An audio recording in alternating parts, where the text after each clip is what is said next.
GT Holidays தென்னிந்தியாவின் number 1 travel பிராண்டுன்னு award வாங்கின ஜிடி ஹாலிடேஸ் வர்ற சம்மர் ஹாலிடேஸுக்கு கிராண்டான யூரோப் குரூப் டூர் அரேஞ்ச் பண்ணியிருக்காங்க. பாரிஸ், ஜூரிச், வெனிஸ், ரோம்னு எல்லா முக்கிய நகரங்களையும் கவர் பண்ணுறாங்க. லக்ஸூரியஸான இந்த 10 டேஸ் டூர் பேக்கேஜில் professional tour manager, tasty Indian food, luxury accommodation, sightseeing, visa அப்படின்னு எல்லாமே கவர் ஆகிடும். இந்த டூருக்கு ட்ராவல் நவ் பே லேட்டர் ஸ்கீமும் அவைலபிளாக இருக்குது. மேலும் விவரங்களுக்கு திரையில் தெரியலனுக்கு ஃபோன் பண்ணுங்கள். ஹரிஷ் கல்யாண் நடிப்பில் டீசல் தீபாவளி முதல் உங்கள் அபிமான திரையரங்குகளில்.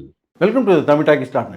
இன்றைக்கி நம்ம திரைவிமர்சன நிகழ்ச்சியில் இயக்குனர் தனுஷ் இயக்கத்தில் வெளியே வந்திருக்கிற இட்லி கடை படத்தை பற்றி பார்க்க போகிறோம். இட்லி கடை இந்த படத்துடைய கதையை பற்றி பார்த்தோம்னா, படத்துடைய ஆரம்பத்தில் ஹீரோ தனுஷ் வெளிநாட்டில் ஒரு ஹோட்டல் நிறுவனத்தில் வேலை பார்க்குறாரு.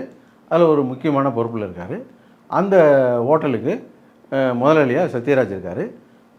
சத்யராஜுக்கு ஒரு பையன், அது அருண் விஜய், ஒரு பொண்ணு இருக்காங்க.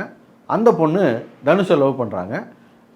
சத்யராஜ் தனுஷ் நல்ல பையனாக இருக்கான், நல்ல நிர்வாகத்தையும் கவனிச்சிக்கிறான், இவன் நம்ம கூட இருந்தான்னா நமக்கு ப்ளஸ் தான் அப்படின்னு சொல்லிட்டு அந்தஸ்தை பற்றிலாம் கவலைப்படாமல் இந்த கல்யாணத்தை ஒத்துக்கிறாரு.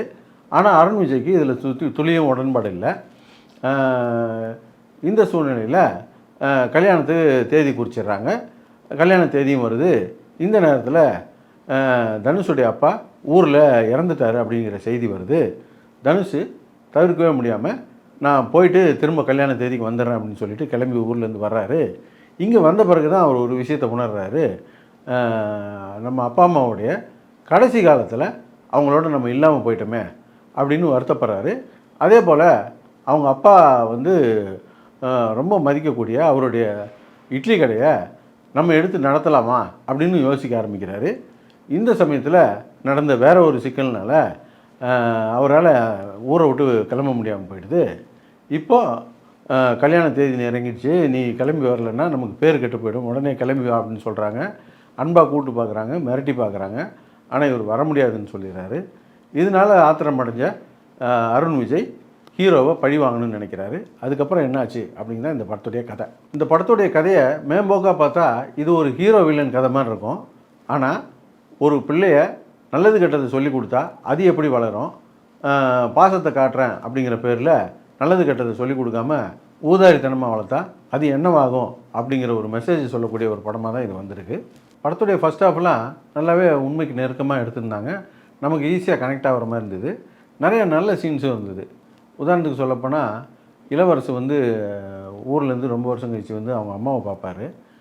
அந்த அம்மா, வயசான அம்மா வந்து தனுஷோடைய பாட்டி தான் அம்மாவை நடிச்சிருக்காங்க. அந்த சீன்லாம் ரொம்ப நல்லா இருந்தது. அந்த இளவரசு கேரக்டரே ரொம்ப ரசிக்கும்படியாக தான் இருந்தது. அதே போல் நித்யா மேனன் வந்து ஒரு சீனில் இட்லி கடையை ஏன் வைத்தேன்னு சொல்லி சண்டை போடுவாங்க. அந்த சீனு ரொம்ப நல்லா இருந்தது. அதே போல் ஒரு ராஜ்கிரண் இறந்த அன்னைக்கு அவங்க வீட்டில் மாடு கண்ணுக்குட்டி போட்டுரும்.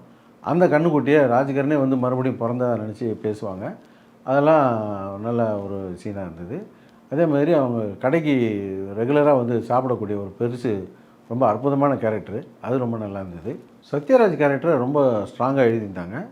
அவர் வந்து ஒரு பிஸ்னஸ் மேனாக என்ன முடிவு எடுக்கிறாரு, ஒரு பையனுக்கு அப்பாவாக என்ன முடிவு எடுக்கிறாரு, ஒரு பொண்ணுக்கு அப்பாவாக என்ன முடிவு எடுக்கிறாரு, அவருடைய சூழ்நிலை, இது எல்லாமே ரொம்ப நல்லா எழுதியிருந்தாங்க. வசனம்லாம் ரொம்ப நல்லா இருந்தது. அதே போல் ராஜ்கிரண் வந்து ஒரு சீனில் தனுஷ் கூட பேசுவார். தனுஷ் வந்து நம்ம இட்லி கடையை பெருசாக டெவலப் பண்ணலாம், ஃப்ரான்ச்சைஸிலாம் வச்சு ஓப்பன் பண்ணலாம் அப்படின்னும்போது, எல்லா கடையிலும் நான் வந்து சமைக்க முடியாதப்பா அப்படின்வார். நீ ஏன் சமைக்கிற, ஆளை வச்சு சமைப்போம் அப்படின்னும்போது, இல்லை நம்ம பேருக்காக தான் ஓடுது, அப்போ வேறு ஆளை வச்சு எப்படியா சமைச்சா எப்படி வரும், நம்மளை நம்பி தானே வர்றாங்க, வர்றவங்களை ஏமாற்றக்கூடாதுல்ல அப்படின்வார்.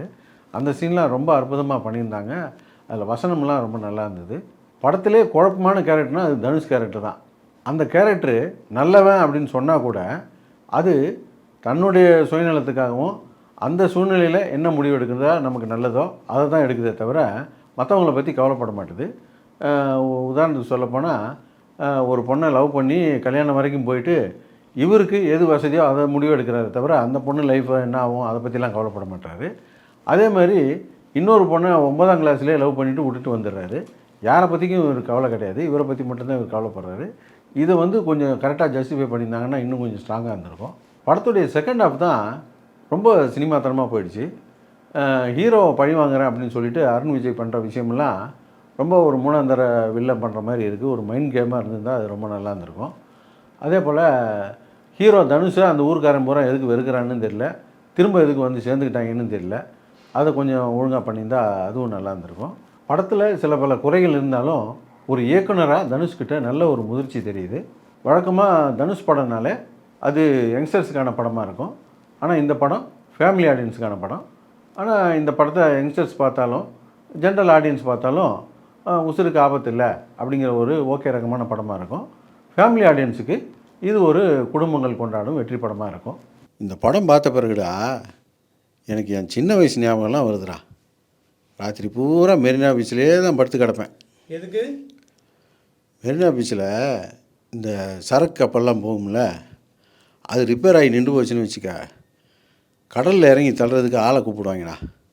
போய் தள்ளி விட்டோம்னு வச்சுங்க, ₹1 50 காசோ கொடுப்பாங்க. அதை பூரா சேர்த்து வச்சு ஒரு நாளைக்கு நான், எங்கள் ஐத்த மக, ஐத்த புருஷன் எல்லாம் எங்கள் ஊருக்கு நடந்தே போவோம்டா. எங்கள் ஊர் பாரப்பட்டி இங்கேருந்து எம்பிட்டு தூரம்டா, 450 கிலோமீட்ரு நடந்தே போவோம்.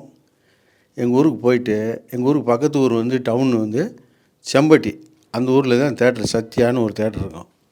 அந்த தேட்டரில் போயிட்டு 50 காசு டிக்கெட்டு, தர டிக்கெட்டு 50 காசை கொடுத்துவிட்டு மண்ணை குமிச்சு வச்சு அதில் உட்காந்து படம் பார்த்தோம்னா அடாடாடா அப்படி ஒரு ஆனந்தமாக இருக்கும்டா. அந்த ஆனந்தம் இன்றைக்கி ஐமேக்ஸில் படம் பார்த்தா கூட கிடைக்கலடா. இதெல்லாம் நம்புற மாதிரியே இல்லையே. நம்பாதவன் ரத்தம் கக்கி சாவான். ஓவராக ஆராய்ஞ்சு உசுரை விட்றாத. ஒழுங்காக நம்பி உசுரை காப்பாற்றிட்டு ஓடி போயிடு. போகிற வழியில் வேண்டிய ஒரு 8 பேருக்கு share பண்ணிவிடு. GT Holidays, South India's #1 travel company.